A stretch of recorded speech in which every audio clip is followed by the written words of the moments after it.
I'm not the first to say this, but if you want to get serious muscle gains in bodyweight training, you should probably get close to failure.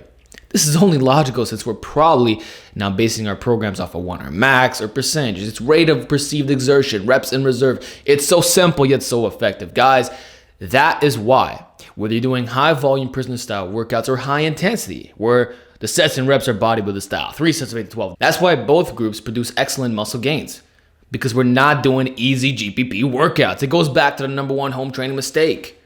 Why do you think guys are getting swole with 500 rep push-up workouts?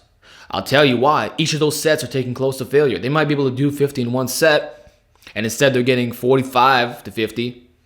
That's making real gains. It's not just a bunch of fluff and pump.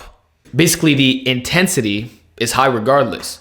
And emerging research is showing, by the way, that you don't need a crazy high percentage if you want to max in the first place. It's how close you get to failure which will determine the effectiveness of that set from a muscle gaining perspective. Now, certain percentages do a better job at accomplishing certain tasks, but for muscle building, it's a rather simple concept. That's why when I do a 3 sets of 20 on a volume day, I'm still getting bigger from it. Muscle hypertrophy is a simple side effect, and training for that goal is not as difficult as skill work and advanced strength training methods. Not all the same thing. So you need to use appropriate volume with the appropriate intensity. It's really that simple. If you do 10,000 pounds of work, but none of those sets were taking close to failure versus sets that were, you can't tell me that the results are exactly the same. Like, you've seen in my own workouts, the challenges versus like the workouts. The 30 down push-ups was comparable to my 1,000 push-up workout. Each set needs to be challenging. This is why bodyweight training gets a bad rep by many people who are simply uninformed. They can do a very high amount of reps for certain movements, but then they're doing much lower than what they're capable of. It turns into standard GPP stuff. They're just staying conditioned.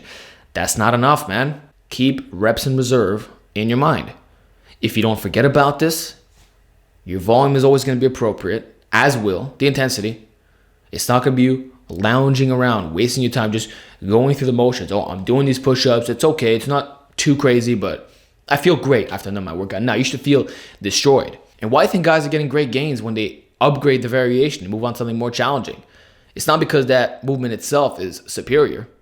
It's that they're using the right intensities. They're actually getting close to failure again instead of just being so far off. Then one final thing to keep in mind is that going to failure is less of a deal with bodyweight training because the percentages naturally can be a little bit lower. And also, it's easier on recovery in general. You have to think about stimulus to fatigue, axial loading, the fact that we're moving through space, just the nature of a lot of these movements. It's not really the same thing as weight training. So when we analyze all these factors, it's like you can get away with it. You can actually get away with going to failure on pull-ups. In no way is that comparable to a 10 rep max deadlift. Not at all. You will definitely feel the difference. So that's why, to me, it's not as big of a deal if we're talking about the recovery aspect. Whatever negatives you might say of going to failure, with bodyweight training specifically, it simplifies the whole process. It ensures that we're getting the appropriate volume and intensity needed to succeed, needed to get the right muscle gains. And I think for a lot of guys, that's all you really got to do. Always keep this in mind and you'll be fine. So I'm done talking. Not much for me to say about this topic. Give me feedback in the comment section and I'll talk to you all next time.